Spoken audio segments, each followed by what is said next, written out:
Meesho scam আমাদের সাথে করছে না নিজের সাথে করছে ধরতে পারবে না, কিন্তু তার আগে হাই এভরিওয়ান, সুপ্রভাত সবাইকে। বাড়ির ছোট মেয়ে ছোট মিনি ব্লগে স্বাগত। সকাল সকাল বাড়ি ঘর থেকে বের করে দেওয়ায় টুই টুই করে মুখ তুলে চলে গেছিলাম দিদির বাড়ি। না, যদিও আমি ভেবেছিলাম ওদের কাজে একটু সহযোগিতা করব, কিন্তু এই কথাটা শোনা মাত্রই দুজনেই হাত তুলে দিয়েছে। তাই আমি আর নাড়ু ক্লাসিক্যাল গানে একটু ধুমতানানা নাচ করার পর ওদেরকে আরো উৎপাত করে টুই টুই করে চললাম বাড়ি।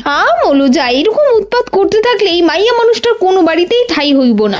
না মানে ওই আর কি। এরপর জানো তো বাড়িতে এসে সবার আগে একটা সোপ বানিয়েছি। বাইরের কেমিক্যাল আলা সাবান ইউজ করার থেকে বাড়িতে হোম রেমেডি করা অনেক ভালো। তাই আর কি প্রতিদিন স্নানে যাওয়ার আগে ফুল বডিতে ভালো করে স্ক্রাবও করে নিই। আমার ট্যানটাও উঠে যায়, এর সাথে আমার স্কিনটাও ভালো থাকে। আর এদিকে কোনো রকম লাঞ্চ কমপ্লিট করে উঠে দেখি একটা না দুটো পার্সেল এসছে মিশো থেকে। বুঝতে পারছি দুদিন পর ডাকাত পড়বে। না না, আমার বাড়িতে না, মিশোতে। কিছুদিন আগে ইনস্টাগ্রামে ভাইরাল বেডশিটটা দেখে তো আমি আর লোভ সামলাতে পারিনি, তাই ঝপঝপ করে অর্ডার করে ফেলেছিলাম। মানে ভাবা যায় এরকম প্রিমিয়াম কোয়ালিটির বেডশিট, তাও আবার 300 টাকার কমে। আচ্ছা তোমরাই কমেন্টে জানাও তো কোনটা বেশি ভালো লাগছে, আর তোমাদেরও যদি লিঙ্ক চাই তাহলে কমেন্ট করতে একদম ভুলো না। এরপর 4টে ডিমের সাথে 2টো কলা খেয়ে কষ্ট করে আমি চললুম জিমে। আর ঠিক এরই মাঝে দেখি আমার কিছু মিষ্টি সাবস্ক্রাইবাররা জানিয়েছিল তাদের নামটা যাতে আমি ভিডিওতে নিই। High Sangeeta, Vidya, Aishi, Diya, shout out to all of you. আর হ্যাঁ, থ্যাংক ইউ সবাইকে এত ভালোবাসা আর এত কমেন্টের জন্য। আর আজকে জিমে গিয়ে করেছিলাম হ্যামস্ট্রিং এন্ড গ্লুটস। আর তোমাদের মনে হচ্ছে না আমার একটু হ্যামস্ট্রিংটা গ্রো করেছে?